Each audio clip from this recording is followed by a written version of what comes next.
Salut à tous, on se retrouve pour ce nouvel épisode donc sur la 205 XS. Au programme, une grosse révision de tout ce que je vois du moins pour essayer d'obtenir le contrôle technique. Donc ça va passer par une vidange, une distrib, la réparation du radiateur de chauffage et on verra aussi ce qu'on trouvera au fur et à mesure des découvertes au niveau du moteur et peut-être de l'habitacle. Ma commande est enfin arrivée pour la réfection de mes longues portées de la 205 XS. Donc j'ai pris une commande chez Une de Sauvé et une autre sur AliExpress. Alors de mémoire, ça c'était une trentaine d'euros livrés et celle-là c'était 82 euros livrés. Donc voilà, je voulais voir la différence entre AliExpress et Une de Sauvé. Donc déjà en premier abord, tout était bien emballé, rien n'est cassé. Et ensuite, donc premier détail, Une de Sauvé, donc c'est bien ce que j'avais commandé avec la, comment dire, la glace transparente et le cuvelage doré. Alors qu'ici, je ne sais pas comment est le cuvelage encore, il faut que je le démonte, mais ce qui est sûr, c'est que la glace est teintée. Donc première différence. Ensuite, donc c'est bien du Denji des deux côtés, aussi bien là que là. Autre différence aussi, donc ça c'est les AliExpress, donc ils sont déjà tout rayés autour du cuvelage. Donc voilà, c'est vraiment dommage pour du neuf, alors que celles de chez Une de Sauvé, elles sont nickel. Donc c'est bien ce que je pensais. La longue portée de chez Une de Sauvé, donc le cuvelage est bien doré et la glace transparente. Alors que celle d'AliExpress, elle est bien claire et c'est la glace qui est teintée. Donc voilà, honnêtement, à vous de voir ce que vous préférez. Moi, honnêtement, je pense que je vais monter ceux-là, parce que j'aime bien le rendu bien jaune, contrairement à l'autre qui est un peu plus pâle. Donc voilà, on verra au montage. Petit problème après le montage de ces longues portées, j'ai bien 12 volts qui arrivent à la prise, mais j'ai aucun éclairage qui arrive au niveau des longues portées. A few moments later. Au final, c'était mes cosses qui étaient en amont, qui avaient du verre de gris dedans, donc du coup un petit peu de nettoyage et ça fonctionne. J'ai commencé avec un peu d'esthétique, avec la réfection des pare-chocs, donc en noir. Absolument impeccable. Avec le liseré rouge, ça rend vraiment bien du coup avec les liserés rouges sur le côté. Là, celle-là, elle était tordue, donc du coup je l'ai démontée, je vais la détordre et la recoller, virer la colle aussi qui a été mise ici à l'arrache là pour que ça passe un peu plus propre. Donc voilà, il y a aussi l'arrière qui a été fait, hein, comme ça ça fait propre avec la remise en place des logos qu'il n'y avait plus et la râpe. Donc c'est beaucoup plus joli. Et petite mise en place aussi sur les custodes à la place généralement là où on retrouve les 1,6 litre ou 1,9 litre ou autre, du logo de la chaîne. Voilà donc globalement le tour de la voiture. C'est parti pour la distribution de la 205 XS. J'en ai profité aussi pour changer le radiateur de chauffage parce qu'il est fuyant. Donc du coup j'avais une baisse de liquide de refroidissement qui se faisait.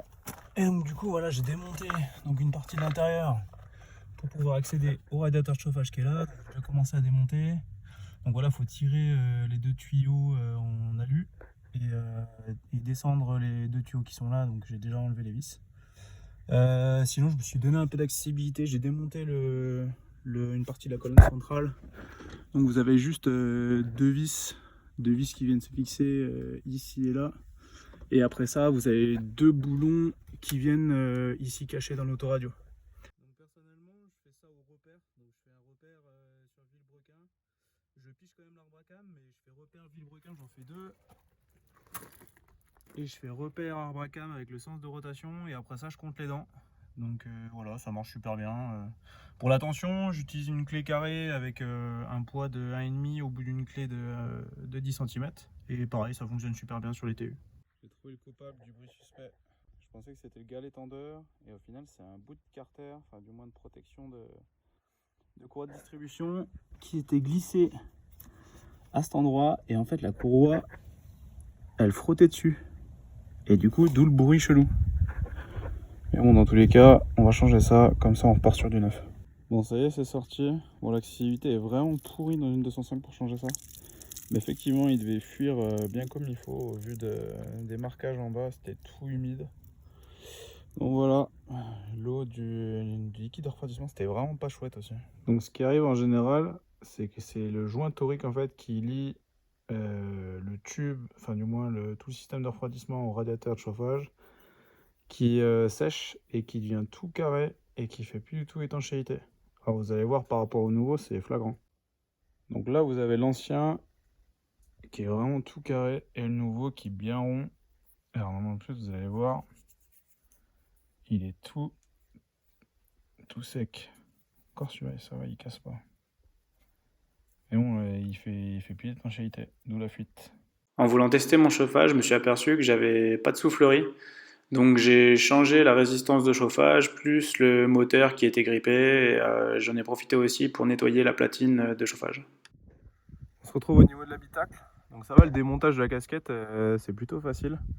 Il y a très peu de vis au niveau de cette casquette. Ça se démonte assez bien. Juste faire gaffe au niveau des montages. Moi je trouve que la plus chiante c'était celle-là, où il faut faire super gaffe de ne pas la péter. Enfin du moins de ne pas l'oublier et que ça casse la casquette. Et le phare oblige, hein, il fait nuit assez tôt, donc voilà, c'est la merde. Donc voici le câble de vitesse, donc de la 205, donc ça va, la longueur est la bonne. J'ai pris la marque Metzger, donc je savais pas trop quoi prendre honnêtement. Mais voilà, bon, ça a l'air de correspondre.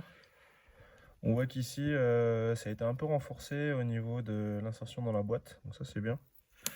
Par contre, ce qu'il y avait sur l'ancien, donc il y avait des joints toriques au niveau de l'insertion sur la boîte.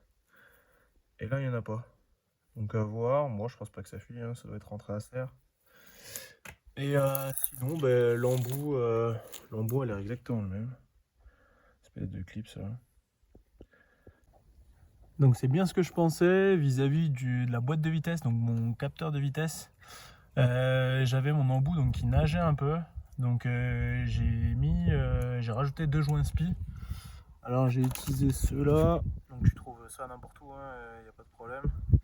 Je verrai à terme si ça vient à fuir, je changerai complètement le capteur de vitesse et je repartirai pour du neuf.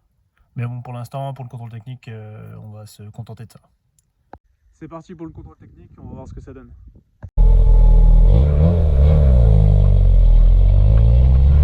A few moments later. Petit contretemps, contrôle technique. Ah! Donc j'ai une canalisation rigide de frein qui a lâché sur le pont.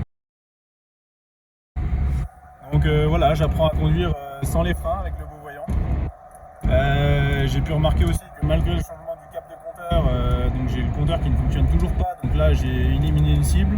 Donc maintenant c'est soit le compteur, soit la petite pièce qui est dans la boîte de vitesse qui tourne plus et qui est HS. Donc voilà, j'ai plus qu'à redémonter pour voir ce qui se passe. Voici donc le compte rendu du contrôle technique. Ça faisait longtemps que j'avais pas eu 2 pages complètes sur un contrôle technique. Ah! Globalement, ce qui a posé surtout problème, donc c'était, comme j'ai dit auparavant, la canalisation rigide de frein donc, qui a cédé pendant les tests malheureusement. Donc ça, les 2 sont à changer, elles sont bien rouillées, je les avais pas vues, c'était derrière le réservoir de carburant. Donc du coup, ce qui a entraîné une liquide au niveau mini. Donc il m'a mis l'autre côté aussi, donc conduite rigide de frein à droite, alors que c'est la gauche qui a cassé. Les câbles de frein à main, ça sert bien, mais ils sont détériorés, donc il m'a pas fait de cadeau, il me les a notés, donc à changer. Qu'est-ce qu'il y avait d'autre? Ouais, le réglage du phare avant gauche, j'avais pas vu, mais en fait il a été mal monté, je les ai absolument pas checkés. Donc voilà, j'avais des pneumatiques à l'avant, je savais qu'ils étaient pas loin du témoin, et il me les a mis quand même, donc voilà, là aussi il m'a pas fait de cadeau. Il y a un truc que j'avais pas vu aussi, donc c'est le triangle droite, donc il a un peu de jeu, j'avais pas vu ça. Et aussi les biellettes axiales de direction aussi à changer.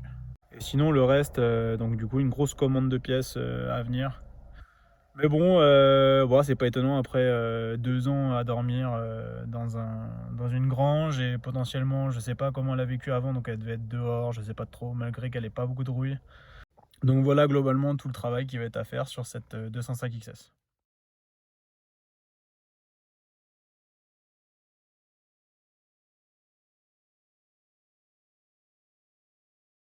Ça va être du grand Mendes. Ça y est, la commande de pièces est faite. je vais m'attaquer au démontage. N'hésitez pas à vous abonner si vous voulez voir l'évolution de cette 205 XS. Allez, salut!